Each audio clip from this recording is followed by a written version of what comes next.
নৈহাটির বড়মার মন্দিরে পুজো দিলেন তৃণমূল সাংসদ তথা অভিনেতা দেব।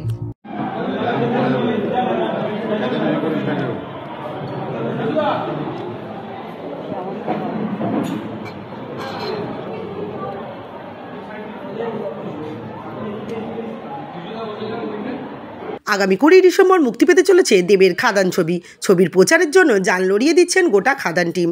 ছবির প্রচারে সোমবার বারাকপুর স্বামী বিবেকানন্দ বিশ্ববিদ্যালয়ে আসার কথা ছিল দেবের।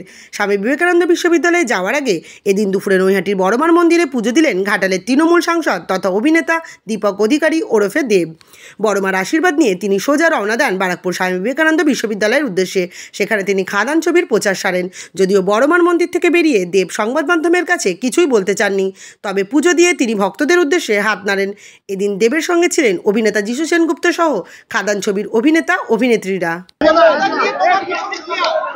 এখন বড়মার সঙ্গে দেখা করতে এসেছি। একটা কথা, 20 ডিসেম্বর খাদান দেখুন। মায়ের আশীর্বাদ আপনার সবার সাথে আছে, আমাদের খাদান টিমের সাথে আছে। Love you all.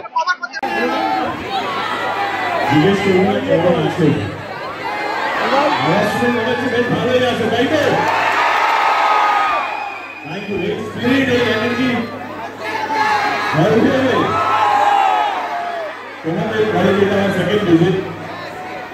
আগেবারে বাংলা চতুর্থের সময় এসেছিলাম, একদম অন্ধকার হয়ে গেছে আর কি, ভালো করে কলেজে দেখতে পাই, কিন্তু আজকে যেখানে থেকে দাঁড়ান সবাইকে দেখতে পাচ্ছি। আগেবারে অন্ধকার ছিল, কিছুই দেখতে পাচ্ছি না।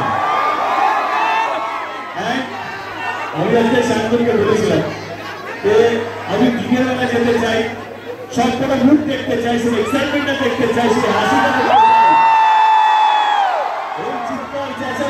দেখতে চাই, এই ভালোবাসাটা পেতে চাই।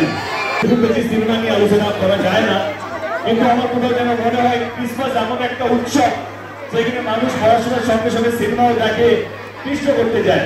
সেই উপলক্ষে আমি একটু বলতে চাই, খাদান is a film which is going to release this Friday, সামনের ফ্রাইডে খাদান রিলিজ হতে চলেছে। যারা যারা বাংলা সিনেমার প্রেমী, সে আপনি হোক, কমার্শিয়াল হোক, যেইভাবে হোক না কেন, আমরা বেঙ্গল ট্যুর করছি খাদান নিয়ে। আমরা স্টার্ট করেছিলাম দুর্গাপুর, বর্ধমান, মালদা, শিলিগুড়ি, রায়গঞ্জ, অনেকগুলো জায়গা গেছি, মধ্যমন্ত্রী অনেকগুলো জায়গা। আমরা অলমোস্ট 3,500 কিলোমিটার খাদান নিয়ে ট্যুর করেছি। একটাই উপলক্ষ ছিল কি, যেই মানুষগুলো বাংলা ছবি দেখে কিন্তু লজ্জায় বলতে পারে না, সেই বাংলা ছবি দর্শককে জানাতে উঠেছি আমরা, আসুন বাংলা ছবি দেখুন।